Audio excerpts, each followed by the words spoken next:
Dirbtinis intelektas šiandien yra visur.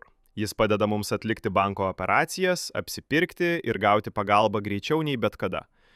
Tačiau kaip galite būti tikri, kad jūsų naudojami dirbtinio intelekto įrankiai yra saugus ir patikimi? Šiame vaizdo įraše parodysime, kaip atpažinti patikimas dirbtinio intelekto teikiamas paslaugas, apsaugoti savo asmeninę informaciją ir išvengti dažniausiai pasitaikančių sukčiavimo atvejų. Pradėkime.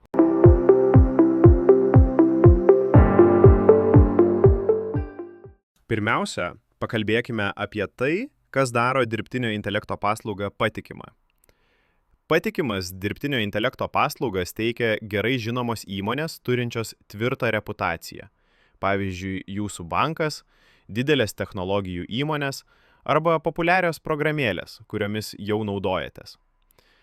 Jos laikosi griežtų saugumo standartų ir privatumo taisyklių, kad apsaugotų jūsų duomenis. Ieškokite aiškios informacijos apie tai, kaip naudojami jūsų duomenys. Paslaugos, kurios yra patikimos, tai paaiškina iš anksto, dažnai privatumo politikoje arba naudojimo sąlygose. O patikimos platformos leidžia jums kontroliuoti savo duomenis. Pavyzdžiui, pasirinkti, kokią informaciją bendrinti arba atsisakyti tam tikrų funkcijų. Prieš naudodamiesi dirbtinio intelekto paslauga, patikrinkite šiuos požymius. Patvirtintus logotipus arba ženklelius, rodančius, kad programa yra oficiali. Saugus ryšys pažymėtas užrakto simboliu naršyklės adreso juostoje. Aiškia kontaktinė informacija arba klientų aptarnavimo kanalus. Toliau, naudojantis dirbtinio intelekto paslaugomis, labai svarbu apsaugoti asmeninę informaciją.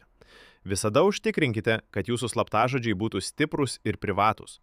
Naudokite dviejų veiksnių autentifikavimą. Tai suteikia papildomą saugumo lygį, nes reikalauja, kad į jūsų telefoną arba elektroninį paštą būtų išsiųstas kodas. Būkite atsargus, rinkdamiesi informaciją, kurią dalijate su dirbtinio intelekto asistentais. Niekada neatskleiskite jautrios informacijos pokalbių robotams ar balso asistentams, tokios kaip visas socialinio draudimo numeris, slaptažodžiai, gimimo data ar banko PIN kodai. Teisėti dirbtinio intelekto įrankiai neprašys šių duomenų. Taip pat, venkite spustelėti nuorodas ar atsisiųsti failus iš netikėtų žinučių, kurios tariamai siunčiamos iš dirbtinio intelekto paslaugų. Tai gali būti sukčiavimo bandymai, skirti pavogti jūsų informaciją.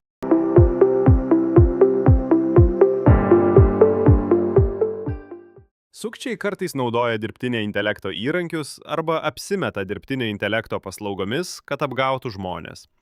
Štai keletas dažniausiai pasitaikančių sukčiavimo atvejų, į kuriuos reikėtų atkreipti dėmesį. Netikri pokalbių robotai arba svetainės, kurios atrodo kaip jūsų bankas, bet vagia jūsų informaciją. Apgaulingi pranešimai, kuriuose prašoma skubių mokėjimų arba asmeninių duomenų, tariamai iš dirbtinio intelekto asistentų. Telefono skambučiai arba elektroniniai laiškai, kuriuose teigiama, kad tai dirbtinio intelekto teikiama pagalba, bet prašoma slaptažodžių arba mokėjimų. Prieš pasitikėdami žinutėmis ar skambučiais visada patikrinkite šaltinį. Jei nesate tikri, susisiekite su savo banku ar paslaugų teikėjų tiesiogiai oficialiais kanalais.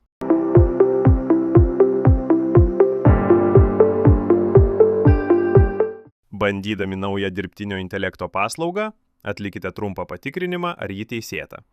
Programėles siųskite tik iš oficialių parduotuvių, tokių kaip Apple App Store arba Google Play Store. Skaitykite vartotojų atsiliepimus ir atkreipkite dėmesį į saugumo ar sukčiavimo tendencijas. Apsilankykite tiesiogiai oficialioje svetainėje, o nespustelėkite nuorodas elektroniniuose laiškuose ar tekstinėse žinutėse.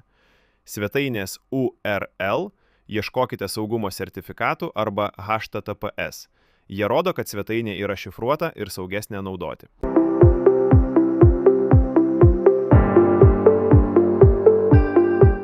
Jei manote, kad susidūrėte su sukčiavimu ar įtartina dirbtinio intelekto paslauga, nepanikuokite. Veikite greitai.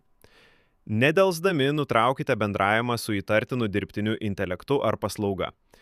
Pakeiskite slaptažodžius, ypač banko ar elektroninio pašto paskyrų. Susisiekite su savo banku ar paslaugų teikėju ir praneškite apie problemą. Praneškite apie sukčiavimą vietos valdžios institucijoms arba vartotojų teisių apsaugos agentūroms. Atminkite, kad geriau būti atsargiems ir prašyti pagalbos, nei ignoruoti įspėjamuosius ženklus. O dabar kviečiame jūs į praktinę dalį, kur galėsite pritaikyti savo žinias, atlikdami dirbtiniu intelektu paremtas praktinės užduotis. Pradėkime.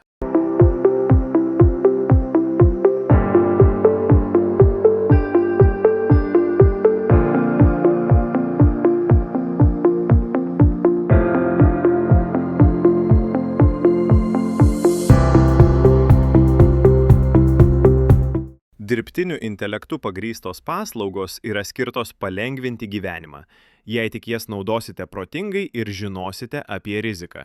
Žinodami, kaip atpažinti patikimus įrankius ir apsaugoti savo informaciją, galite užtikrintai ir saugiai mėgautis dirbtinio intelekto teikiamais privalumais. Ačiū, kad žiūrėjote.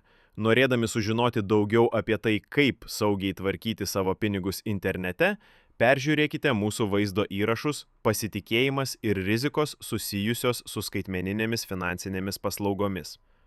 Jie padės suprasti, kaip apsisaugoti skaitmeninės bankininkystės pasaulyje. Šis užsiėmimas baigtas. Dėkojame už dalyvavimą. Sekite programą studijoje, kad įgautumėte daugiau skaitmeninio finansinio raštingumo įgūdžių. Sėkmingai baigę mokymo kursą gausite skaitmeninį ženklelį, pasiruošę naudotis skaitmeninėmis finansinėmis paslaugomis.